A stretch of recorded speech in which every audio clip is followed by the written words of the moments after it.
Trial and error theory कौन से psychologist थे जिन्होंने दी थी ये? नेम बोलो। थॉर्नडाइक की थी। ठीक है। ट्रायल एंड एरर थ्योरी में क्या, जैसे इसके नाम से ही पता चल रहा है कि बार बार ट्राई करने के बाद क्या होते हैं, हम अपनी सक्सेस तक पहुंच जाते हैं एटलीस्ट। जैसे एक्सपेरिमेंट हमारा बताता है कि जो कैट है वो क्या थी, हंग्री थी, भूखी थी, और उसको किस में बंद किया था थॉर्नडाइक ने? एक बॉक्स में। और उसमें क्या करना था, उसको चिटकनी प्रेस करनी थी, और जहाँ पे अपनी भूख बुझाने के लिए कहाँ जाना था, फिश के पास। ठीक है, यहाँ तक सबका क्लियर था। और हमने क्या पढ़ा था, इसके एलिमेंट्स पढ़े थे इसके एलिमेंट्स जो इम्पोर्टेंट थे। क्या था इनमें? सबसे पहला मोटिवेशन था। मोटिवेशन में क्या दिया था हम लोगों ने कि अगर मैंने आप लोगों को बताया था कि दो तरह से मोटिवेट होता है कोई भी पर्सन है या कोई भी एनिमल है, इंटरनल और एक्सटर्नल। ठीक है, तो जो इसके सबसे इम्पोर्टेंट जो एलिमेंट है इसका ट्रायल एंड थ्योरी का, वो क्या है? मोटिवेशन। मोटिवेशन कहाँ से मिला कैट को? अपने अंदर से, क्योंकि उसे क्या दिखा, क्या मिला ट्राई करने के लिए? एक बॉक्स। क्या प्रेस करना था? एक चिटकनी। और दूसरी रिस्पॉन्स क्या करना था उसे? अपनी भूख मिटाने के लिए। तो उसने क्या किए, ज़्यादा से ज़्यादा अपने पैर मारे, और वो एटलीस्ट कहाँ तक पहुँच गई ट्राई कर करके? बार बार एरर आता गया, और एटलीस्ट उसने क्या किया, चिटकनी को प्रेस किया और बाहर निकल गई। ठीक है। नेक्स्ट क्या था? बैरियर ऑफ ऑब्स्टेकल्स था। इसमें क्या है? बैरियर्स, जो भी हम कुछ करते हैं, कोई एक्सपेरिमेंट करते हैं, कोई न्यू थिंग करते हैं, या फिर हम कोई भी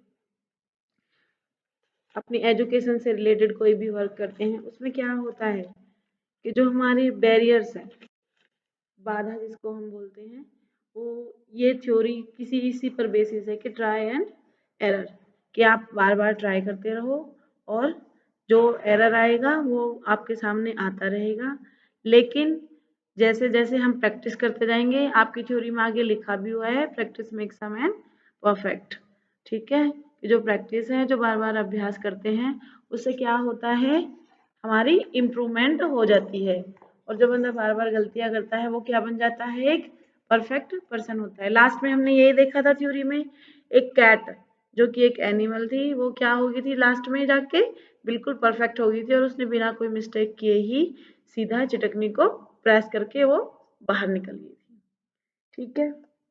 अब इसके मैंने आपको कुछ लॉज बताए थे। इसमें क्या थे? मेन लॉज थे और सेकेंडरी लॉज थे। मेन लॉज मैंने आपका करा दिया था, लॉ ऑफ रेडीनेस। ठीक है, कि हमारे अंदर जितनी भी गेनिंग पावर होती है उसके लिए हमें क्या चाहिए? रेडीनेस, तत्परता, कि हमारे अंदर रेस्पॉन्ड करने की कितनी जल्दी है, हम किसी चीज का रेस्पॉन्ड कितनी जल्दी कर पाते हैं। ठीक है। उसमें क्या था कि हमारा सबसे पहली चीज थी कि लॉ ऑफ मोटिवेशन, कि हम इंटरनल मोटिवेट हैं या एक्सटर्नल मोटिवेट है। मैंने आपको समझाया था, इंटरनली हम पर्सनली होते हैं मोटिवेशन के लिए, और एक्सटर्नल जैसे हमारा टीचर हमें मोटिवेट करे या हमारा कोई अदर मेंबर भी हमें मोटिवेट कर सकता है। क्लियर था यहाँ तक सभी को? नेक्स्ट जो हमने पढ़ाया था एजुकेशनल इम्प्लीकेशन से, कि जो ये थ्योरी है हमारी, जो एक्सपेरिमेंट किया था थॉर्नडाइक ने, वो उसका क्या था कि उसके सबसे मेन जो हमसे पूछे जाते हैं वो एजुकेशनल इम्प्लीकेशंस ही होते हैं, कि जो भी थ्योरी दी गई है, बनाई गई है, एक्सपेरिमेंट किया गया है, उसकी शिक्षा के लिए क्या निदान निकलते हैं, यानी उसकी इम्प्लीकेशंस क्या हैं, किसके लिए? हमारी एजुकेशन के लिए। तो एजुकेशन इम्प्लीकेशन में हमने क्या डाला था? Arousing attention and interest. क्या मतलब है इसका? कि हमारी जो अटेंशन पावर है, आपको पता होगा, मैंने कल भी रिवाइज कराया था बच्चा, कि अगर हम अच्छे से अटेंटिव होकर किसी चीज को अटेंड करते हैं तो क्या होता है, वो हमें अच्छे से समझ में आता है। Next, arousing attention and, attention के साथ साथ क्या था? इंटरेस्ट। जिस चीज को हम इंटरेस्ट क्रिएट करके फिर रीडिंग करते हैं या लर्निंग करते हैं, तो क्या होती है? वो ज़्यादा अफेक्टिव होती है। तो इस थ्योरी का सबसे बड़ा एजुकेशनल इम्प्लीकेशन क्या है कि ये क्या करती है? Arousing attention and interest. या स्टूडेंट है, उसके लिए क्या पैदा करती है? अटेंशन और इंटरेस्ट। नेक्स्ट था हमारा अराउजिंग क्यूरियोसिटी, अगर आपको जानने की जिज्ञासा होगी तो ही हम अच्छे से किसी चीज को जान सकते हैं। तो ये क्या है, ये क्यूरियोसिटी दिखाती है जो स्टूडेंट्स के अंदर होनी चाहिए। नेक्स्ट मोटिवेशन मैंने पहले भी करा दिया है, आप जानते हो मोटिवेशन, अगर हम अंदर से मोटिवेट नहीं होंगे तो कोई जबरदस्ती हमसे कोई काम नहीं करा सकता। Readiness for new knowledge, no compulsion, किसी के लिए कोई जबरदस्ती नहीं है। To explore hidden active abilities, कि आपके अंदर जो एबिलिटीज हैं वो हर किसी के अंदर होती है एबिलिटीज, लेकिन क्या होती है किसी के अंदर, मैंने आपको कल ही बताया था पर्सनैलिटी के टाइप्स, इंट्रोवर्ड और एक्सट्रोवर्ड। ठीक है, इंटर जो अपने अंदर होगा, एक्सट्रोवर्ड जो आप कोई भी, एक्सट्रोवर्ड यानी आप रिस्पॉन्स कर सकते हैं। इंट्रोवर्ड पर्सनैलिटी वाले क्या होते हैं कि वो अपने अंदर ही सारी चीजें रखते हैं। तो इसमें क्या है कि जो हिडन एबिलिटीज होती है उनको कौन पहचानता है, टीचर्स के लिए है कि अपने स्टूडेंट्स की जो एबिलिटीज हैं उनके अंदर है उनको रिकॉग्नाइज करे, पहचाने और उनको बाहर निकाले। बाय मोटिवेशन, बाय रीइंफोर्समेंट भी यहाँ पे यूज किया जा सकता है। ठीक है, जैसे मैं गुड बोलूँ, वेरी गुड बोलूँ, ये क्या है, ये सारा रीइंफोर्समेंट है। नेक्स्ट, लॉ ऑफ इफेक्ट, ये मैंने आपको होमवर्क के लिए दिया था कि लॉ ऑफ इफेक्ट आपको करके लाना है। आप लोगों ने पढ़ा है इसको, लॉ ऑफ इफेक्ट को? बताइए इसको। हम्म।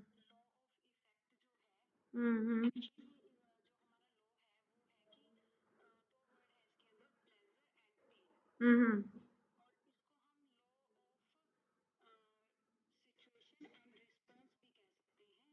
हम्म।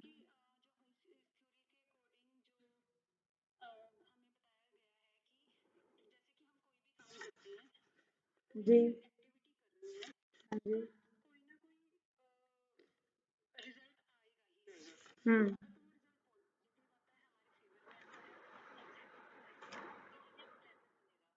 हम्म।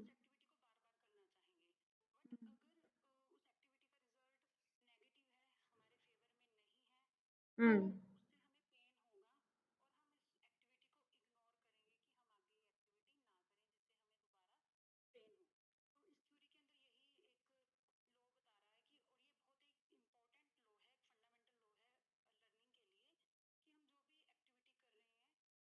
हम्म।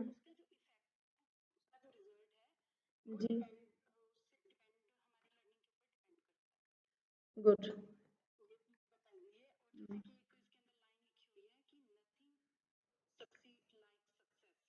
हाँ। हम्म। हम्म।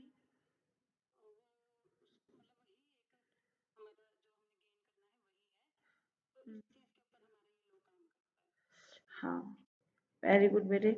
ये यही है कि जो लॉ ऑफ इफेक्ट है कि इसको, इसका मीनिंग ऐसे समझो बेटे, इफेक्ट यानी हमारे ऊपर उस चीज का कोई भी हम कर रहे हैं एक्सपेरिमेंट जैसे किया है अभी कैट का, तो रिलेटेड करके थोड़ा पढ़ेंगे इसे, क्या उसका प्रभाव क्या पड़ा। अगर कैट को लीवर प्रेस करने के बाद भी, बिल्कुल सही कहा आपने, अगर उसको फिश नहीं मिलती तो उसे क्या होता कि उसने बहुत हाथ पैर मारे लेकिन एटलीस्ट उसको फिश नहीं मिली, तो क्या होता, पेन होता, होता ना। फिर क्या वो नेक्स्ट डे करती, नहीं करती, क्योंकि उसे पता चल जाता कि अब मेरे इतने हाथ पैर माने या फिर मेरे इतने ट्रायल एंड एरर होने के बाद भी, ट्राई करने के बाद भी मेरे को सक्सेस या नहीं मिली, या फिर मेरे को जो मेरी नीड थी उसका सेटिस्फेक्शन नहीं हुआ, तो क्या वो नेक्स्ट टाइम करेगी उसको। ऐसे ही होता है, चाहे हम एनिमल्स में करें, चाहे हम अपने लिए इंडिविजुअलिटी के लिए भी बोल सकते हैं कि अगर हम ट्राई करने के बाद एरर भी हम खत्म कर देते हैं, जब तक हम ट्राई करने की कोशिश करते रहते हैं, बार बार ट्राई करना। लेकिन अगर इफेक्ट उसका नेगेटिव जा रहा है तो क्या करता है वो हमारे लिए, वो पेन की रिहर्सल करता है।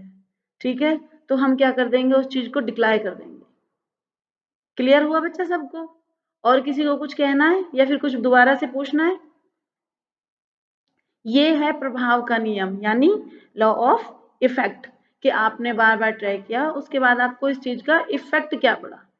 जैसे फॉर एग्जाम्पल अगर हम टीचिंग लर्निंग प्रोसेस के रिगार्डिंग टीचर और स्टूडेंट को रख के देखते हैं, बच्चा, एक बच्चा बार बार कोशिश करके टीचर को क्या कर रहा है, अट्रैक्ट तो हम नहीं कह सकते, लेकिन फिर भी क्या करने की कोशिश कर रहा है, टीचर को सेटिस्फाइड करने की कोशिश कर रहा है। लेकिन टीचर फिर भी बार बार क्या कर रहा है, उस बच्चे को गुड वेरी गुड या मोटिवेट नहीं कर रहा है, या रीइंफोर्समेंट नहीं दे रहा है, या फिर नेगेटिव रीइंफोर्समेंट दे रहा है कि नहीं आपका अच्छा नहीं है, आपका अच्छा नहीं है। अभी ये नेक्स्ट आएगी ये चीजें, मैं एक एग्जाम्पल दूंगी आपको, उसके ऊपर एक मैथ का एग्जाम्पल मैंने बहुत अच्छा सा चुन रखा है आप लोगों के लिए, वो दूंगी, लेकिन अभी इसमें नहीं बता रही, जस्टिफाई करने के लिए नेक्स्ट आएगा वो स्टेप। तो क्या आप उस टीचर को बार बार फिर कोशिश करेगा स्टूडेंट कि मैं बार बार आंसर करूं?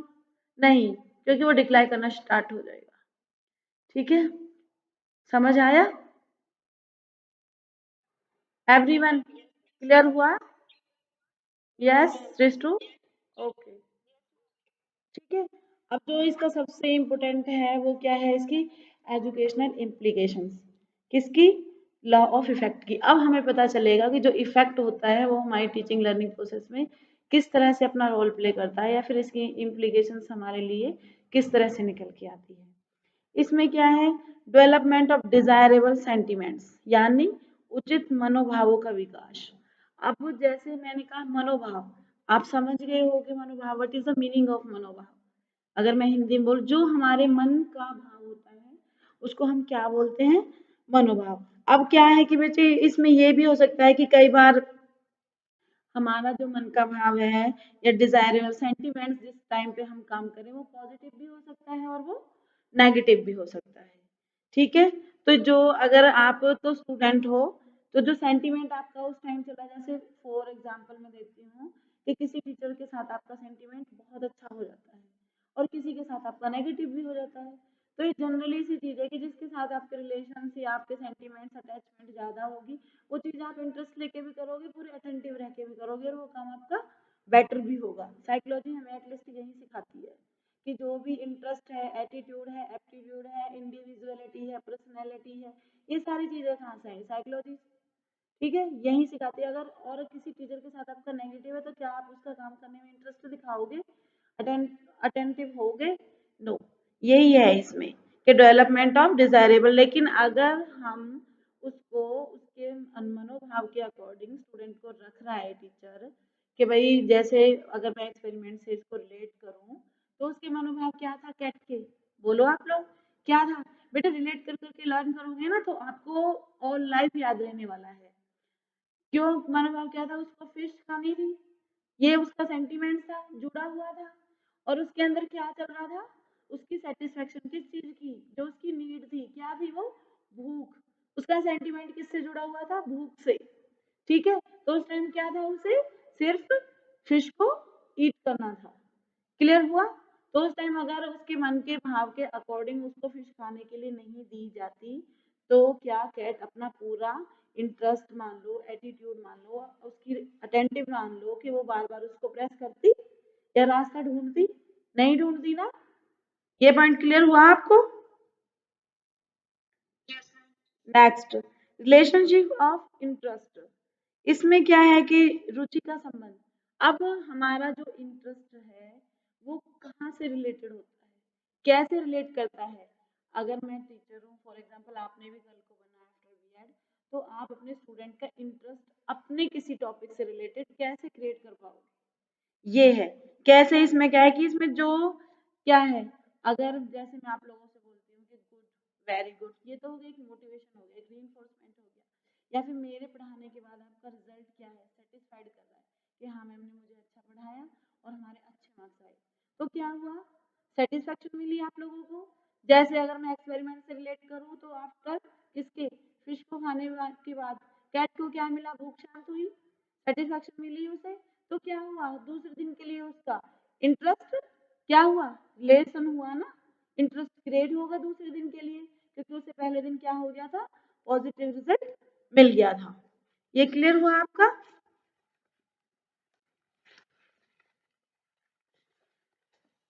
नेक्स्ट, ओके सिस्टू, थैंक यू बेटा। रिलेशनशिप ऑफ मेमोरी, ये भी बेटे बहुत इंपॉर्टेंट है। हम आपने देखा होगा, एक बहुत नॉर्मल सी चीज है, हम अपनी मेमोरी में हमारी कुछ अच्छी यादें होती है, कुछ बुरी। क्या बुरी यादों को कोई भी लोग, इंडिविजुअलिटी एक क्वेश्चन बता रही हूँ मैं, कोई याद करना चाहता है बुरी यादों को? नहीं याद करना चाहता ना। हम धकेल देते हैं उनको अनकॉन्शियस माइंड में कि नहीं हमें याद नहीं करना है, जिस चीज को लेकर हमारा दिमाग खराब होता है हम उस चीज को रन नहीं करते हैं। तो क्या है, इसका लॉ का सीधा इफेक्ट किससे है? हमारी मेमोरी से। क्यों? हम वो चीजें ज्यादा याद करने की कोशिश करते हैं जो इंटरेस्टिंग होगी, जो हमारे लिए बेनिफिशियल होंगी, और जो हमारे लिए क्या होंगी, बताओ, जो हमारे लिए गुड, जिनको याद करके हमारा माइंड फ्रेश होगा। ठीक है, वो चीजें हम ज्यादा टाइम तक याद रखते हैं। क्लियर हुआ? जैसे कैट ने क्या याद रखा, लीवर को याद रखा, और एक दिन ऐसा आया कि वो सीधा जग गई और सीधा उसने चिटकनी को खोल दिया। ठीक है, नेक्स्ट है फॉर्मेशन ऑफ गुड हैबिट्स। कि जो हम इस जो ये नियम है, इसके द्वारा हम क्या कर सकते हैं, किसी भी अपने स्टूडेंट्स में या बच्चों में अच्छी आदतें और जो उनका एटीट्यूड है, जो उनकी गुड हैबिट्स हैं, उनको क्या कर सकते हैं, बढ़ा सकते हैं, उनका डेवलपमेंट कर सकते हैं। जो उनके अंदर पनिशमेंट या असंतुष्टि, अनसेटिस्फेक्शन की जो आदतें हैं, उनको भी क्या कर सकते हैं, दूर कर सकते हैं। कैसे करोगे? फॉर एग्जाम्पल एक्सपेरिमेंट से आप रिलेट कर सकते हो। कैसे करोगे इस थ्योरी के अकॉर्डिंग? सोच के बताओगे या मैं यही कर दूं एक्सप्लेनेशन? कैसे करेंगे हम फॉर्मेशन ऑफ गुड हैबिट्स? एक कैट को ही ले लो। कैसे हुआ? गुड हैबिट क्या थी?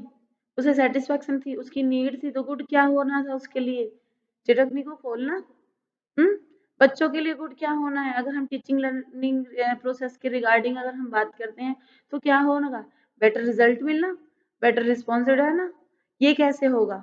जब हम उनको क्या करेंगे, इम्प्रूव करेंगे। ट्रायल एंड एरर थ्योरी हमें क्या दिखाती है, और लॉ ऑफ इफेक्ट हमें क्या दिखाता है? यही दिखाता है कि हम ट्राई करने के बाद जो एरर आता है, एरर क्या होगा? बैड होगा। किस चीज को सीखने के लिए? जिसके लिए हम ट्राई कर रहे हैं।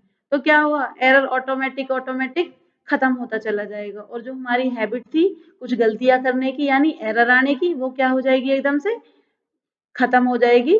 और जो गुड हैबिट्स हैं यानी जो हमारा रिजल्ट है, बेटर रिजल्ट है, उसको हम क्या कर लेंगे, अचीव कर लेंगे। समझ आया? जैसे बेटर रिजल्ट क्या था, फिश, और कैट ने उसको कैसे किया, जो उसकी ट्राई थी बार बार करने वाली, वो लास्ट में क्या होगी थी, बिल्कुल खत्म होगी थी, और उसने सीधा जाके क्या किया, चिटकनी खोल के फिश को ईट कर लिया था। तो ऐसे ही हम अपने स्टूडेंट की गुड हैबिट की फॉर्मेशन कर सकते हैं, उनसे गुड बोल के, वेरी गुड बोल के, और जो उनकी गलत हरकतें हैं उनको नोटिस करके, जस्टिफाई करके, और उनको उसके बारे में अंडरस्टैंडिंग करा के। क्लियर हुआ? ठीक है, emotion of anger and jealousy. ये आजकल देखो बेटे कॉमन ही है, ह्यूमन नेचर है। समझ रहे हो? ह्यूमन नेचर में क्या होता है, इमोशन ऑफ एंगर भी आता है और जेलसी भी होती है। इसको हम कैसे कंट्रोल कर सकते हैं, इस चीज को? इस जो हमारा इफेक्ट का जो लॉ है, इसमें क्या है कि अगर हमें गुस्सा कब आता है, मेन हमें ये देखना है कि वो चीज क्रिएट कहाँ से हो रही है, जब हम अनसेटिस्फाई होते हैं किसी चीज के लिए। Is that clear? आपको भी पता होगा हमें हमेशा एंगर कब आता है, जब हम किसी चीज के लिए क्या होते हैं, हम किसी चीज को पाना चाहते हैं और हम बार बार ट्राई करते हैं, लेकिन क्या होता है, रिस्पॉन्स हमें सेटिस्फाई नहीं कर पाता, या फिर हमें रिजल्ट पॉजिटिव नहीं मिल पाता। दूसरी चीज है जेलसी। जेलसी हम किससे करते हैं? किसी पर्सनलाइज की अगर हम बात करें, किसी पर्सन की हम बात करें जो हमसे आगे हो। ठीक है, अगर कंपटीशन के आज हम युग की बात कर रहे हैं, तो जेलसी हमें किससे होती है? जो हमसे थोड़ा बहुत आगे होगा। क्लियर हुआ? लेकिन अगर स्टूडेंट में ये चीजें हैं, आप एज अ टीचर उसको कैसे करोगे? ये मेन रोल होता है टीचर का, कि अगर आपके बच्चों में जेलसी की भावना है और उनमें क्या है, इमोशन ऑफ एंगर है, तो कैसे समझाओगे, अंडरस्टैंडिंग करोगे, हैं? एक्सपेरिमेंट के थ्रू कैसे करोगे? रीइंफोर्समेंट दोगे, मोटिवेट करोगे। जो पीछे हैं उनको क्या करोगे, आगे बढ़ने के लिए मोटिवेशन दोगे। ठीक है, जिनको इमोशन ऑफ एंगर है उनको कैसे डिक्रीज करोगे, उनको बताओगे, उस फील्ड की नॉलेज दोगे, उनके रिजल्ट को क्या करवाओगे, बेटर करवाओगे, तो ऑटोमेटिकली क्या होगी, उनको सेटिस्फेक्शन मिलेगी। ये काम किसका होता है? हाँ जी, बोलो बेटा। हम्म। यस।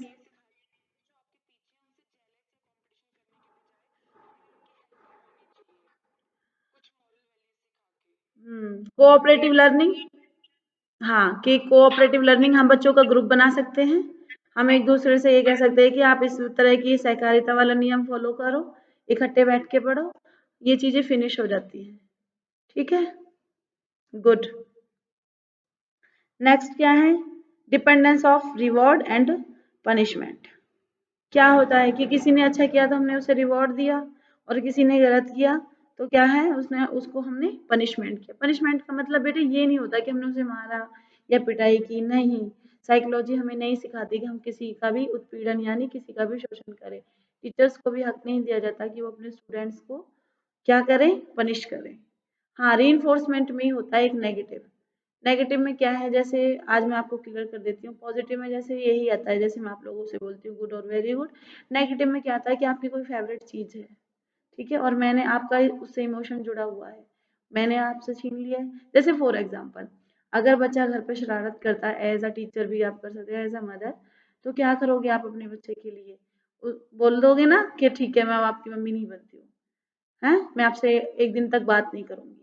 तो क्या हुआ, उस बच्चे के लिए वो नेगेटिव हुआ, साथ साथ क्या हुआ, इमोशन भी हुआ, हम्म, साथ साथ क्या हुआ, पनिशमेंट भी हुआ।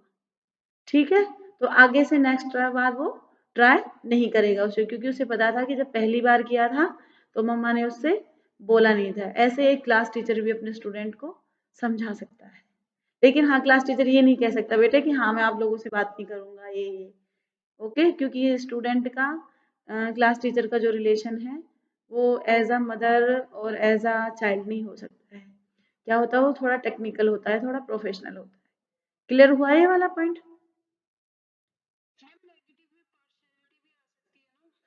हाँ बेटे, ये स्टूडेंट अगर लगता है कि आपका टीचर पार्शलिटी कर रहा है तो ये आप लोगों के लिए बिल्कुल बिल्कुल नेगेटिव हो जाएगा, कि आपको फील हो जाएगा कि मैम ने हमारे साथ पार्शलिटी किया, तो ये आपके लिए नेगेटिव रीइंफोर्समेंट लेके आएगा, बिल्कुल। Is that very good? ये पॉइंट आपका ठीक है, और ये पॉइंट ना आप याद भी रखना, क्योंकि पार्शलिटी एक ऐसा पॉइंट है जिसका मुझे याद है कि नेट में भी इसके ऊपर एक क्वेश्चन आ रखा था, और नेगेटिव रीइंफोर्समेंट में आता है पार्शलिटी। हाँ, गुड। नेक्स्ट, रेसिटिफाइंग डिलिक्वेंट बिहेवियर, यानी कदाचारी व्यवहार, कि जो हम अभी हमारा जो बिहेवियर है वो क्या है, डेलिक्वेंट है, तो इसमें क्या करेंगे हम, थोड़ा सा नेगेटिव रिइंफोर्समेंट देके या पनिश करके उसको इम्प्रूवमेंट लाने की कोशिश करेंगे। ठीक है, ये सारे इसके क्या थे, एजुकेशन इम्प्लीकेशन थे। अब थोड़ा सा क्या दे रखा है, लॉ ऑफ इफेक्ट का दे रखा है कि इसके कुछ क्या है, लिमिटेशंस भी हैं। मान लिया हमने एक इफेक्ट इसका, ठीक है, लेकिन जो प्रभाव पड़ता है बच्चों के ऊपर या टीचर्स के ऊपर इस एक्सपेरिमेंट का, लॉ ऑफ इफेक्ट का, इसकी कुछ लिमिटेशंस तो आप लोग समझते हो, इसमें कुछ दोष भी हैं, यानी इसकी कुछ सीमाएं भी हैं। जैसे कि क्या होता है कि कई, अभी जैसे आपने बोला कि मैम पार्शलिटी, कई बार बेटे पॉजिटिव बिहेवियर इतना काम नहीं करता जितना नेगेटिव कर जाता है, समझ रहे हो? वही चीज है कि अच्छी चीजें हमें याद नहीं रखते हैं हम, लेकिन अगर कोई गलत चीजें हैं तो हम बहुत ज्यादा उसको इनसिक्योर फील करते हैं, और वो चीजें हमें बहुत दिन तक याद रहती हैं। हम उन्हें याद नहीं करना चाहते, लेकिन ऑटोमेटिकली क्या होता है, वो हमें हमारी मेमोरी में कहीं जाके सेव हो जाती हैं। और जब इस तरह की कोई भी अदर कंडीशन हमारे साथ है, कोई इंसिडेंट होता है, तो हमें तुरंत से क्या होता है, पिछली वाली जो घटना हो चुकी होती है बैड, वो याद आ जाती है। तो ये लॉ ऑफ इफेक्ट क्या है, ये इसकी लिमिटेशन है। अगर पहले हम इस चीज को फेस कर चुके होते हैं तो क्या होती है ये, हम आगे के लिए रिस्पॉन्स करना बंद कर देते हैं। कैसे? कि अगर हमें एक बार करने से नहीं मिला तो हम नेक्स्ट बार उसको ट्राई करने की कोशिश नहीं करते हैं। ये क्या हो गया, इसका नेगेटिव हो गया, यानी इस लॉ का लिमिटेशन, या फिर हमें मान ले डिमेरिट हो गया। ठीक है, नेक्स्ट है जो इंटरेस्टिंग हमारे जो एक्सपीरियंस होते हैं और जो अनइंटरेस्टिंग होते हैं। एक्सपीरियंस की बात हो रही है बेटे यहाँ पे। इंटरेस्टिंग होते हैं उनको हम बड़ी खुशी से याद करते हैं, अगर हम फ्रेंड्स के साथ सर्कल में बैठे हैं तो बहुत याद करते हैं। लेकिन कुछ चीजें ऐसी होती है जो अनइंटरेस्टिंग होती है, आप लोगों ने देखा होगा जब हम अकेले बैठे होते हैं तो हम सिर्फ उन चीजों को याद करते हैं जो हमारे लिए बहुत ही अरोचक हुई हो, अनइंटरेस्टिंग है, जिनमें हमारा बिल्कुल इंटरेस्ट नहीं होता। अगर हम सर्कल में बैठे हैं तो हम अच्छी अच्छी बातें याद करना चाहते हैं, लेकिन कभी भी अगर हम सैड होते हैं तो हमें क्या होता है, सैड के पीछे हमारा रीजन क्या होता है कि हम उन्हीं फैक्ट्स को याद करते हैं जो हमारे लिए अनइंटरेस्टिंग रहते हैं। तो ये क्या हुई, ये भी एक लिमिटेशन है किसकी, लॉ ऑफ इफेक्ट की। क्लियर हुआ? नेक्स्ट क्या है इसका, कई बार कोई भी सिचुएशन होती है वो हमें सेटिस्फाई नहीं कर दे पाती है और हम नेक्स्ट उसको क्या करते हैं, अदर सेटिस्फेक्शन के लिए हम किसी भी कंडीशन में कोई भी अदर इंडिविजुअल, जैसे मैं एक एग्जांपल देती हूँ इसका, कि आप लोगों को मैंने कोई कंडीशन दे दी कि चलो आपको जैसे कोई टॉपिक दे दिया, टीचिंग का ही दे दिया, ठीक है, तो बोल दिया कि मैंने चलो भाई पढ़ाओ, ये आपका टॉपिक है, कंडीशन होगी आपके लिए, आपने पढ़ाया, लेकिन फिर मैंने आपसे बोल दिया कि नहीं बेटे आपने अच्छा नहीं पढ़ाया, तो आप दोबारा से अंदर से क्या हो जाएगा, डीमोटिवेशन आ जाएगी ना थोड़ी सी, कि मैम ने एक बार भी नहीं बोला कि आपने इतनी मेहनत की थी, आपने घर जाके टॉपिक पढ़ा था, हमने प्रीवियस नॉलेज टेस्ट की थी स्टूडेंट्स की, उसके बाद पढ़ाया था, ये किया था वो किया था, तो क्या हो गया, वो एक नेगेटिव नेगेटिव बिहेवियर हो गया। तो क्या है कि ये चीजें इसकी लिमिटेशन बन जाती है कि उस टाइम जो लॉ ऑफ इफेक्ट है ये हमें किस तरह से इफेक्ट कर रहा है, ठीक है। और क्या है कि कई बार हमें ये भी होता है कि जो लोग हमें कष्ट कष्ट समझते हो बेटे, दर्द देते हैं, कई बार हम उनको पहचान ही नहीं पाते हैं। ये भी इस लॉ का लिमिटेशन है कि कोई भी इंडिविजुअल अगर हमें पर्सनली टारगेट करता है, चाहे वो हमारा टीचर भी हो सकता है, चाहे वो हमारा सीनियर भी हो सकता है, वो हमारा फ्रेंड भी हो सकता है, वो हमारा फैमिली मेंबर भी हो सकता है, लेकिन क्या एकदम से आप उस मेंबर या उसको टीचर को पहचान पाते हो? नहीं पहचान पाते। कम से कम 3-4 बार ठोकरें खाने के बाद हमको समझ आता है कि किसने हमारे साथ ये किया है। तो ये क्या है, ये भी इसकी एक लिमिटेशन है, किसकी, लॉ ऑफ इफेक्ट की। मैंने आपको पहले भी बताया है कि नेगेटिव पॉइंट्स हमको किस में डालने हैं, लिमिटेशंस में, पॉजिटिव पॉइंट्स हमको किस में डालने हैं, जो एजुकेशन के रिगार्डिंग हो, एजुकेशन इम्प्लीकेशंस में, फीचर्स में आपको पता है, फीचर्स हो या एलिमेंट्स हो हम डाल देंगे, करेक्टरिस्टिक्स का आपको पता है कि जो जो हमने उसमें पढ़ा है कि वो क्या क्या करता है, कैसे कैसे करता है, ये सारी क्या बन जाती है उसकी करेक्टरिस्टिक्स, यानी उसके चारित्रिक विशेषता है। इस चीज पे, इस टॉपिक पे हमारे पहले भी, अगर आपको पेपर में आता है अलग अलग तो आप लिख दोगे ना, कोई प्रॉब्लम तो क्रिएट नहीं हो, क्योंकि आपको क्लियर है इसके एलिमेंट्स क्या हैं, इसके लॉज क्या हैं, इसका कंक्लूजन क्या है, इसकी लिमिटेशंस क्या है, इसके डिमेरिट्स क्या है, इसके फीचर्स क्या है, और ये किस किन एलिमेंट्स पे काम करता है, इसकी इंट्रोडक्शन क्या है और इसके एक्सपेरिमेंट क्या है। क्लियर हुआ?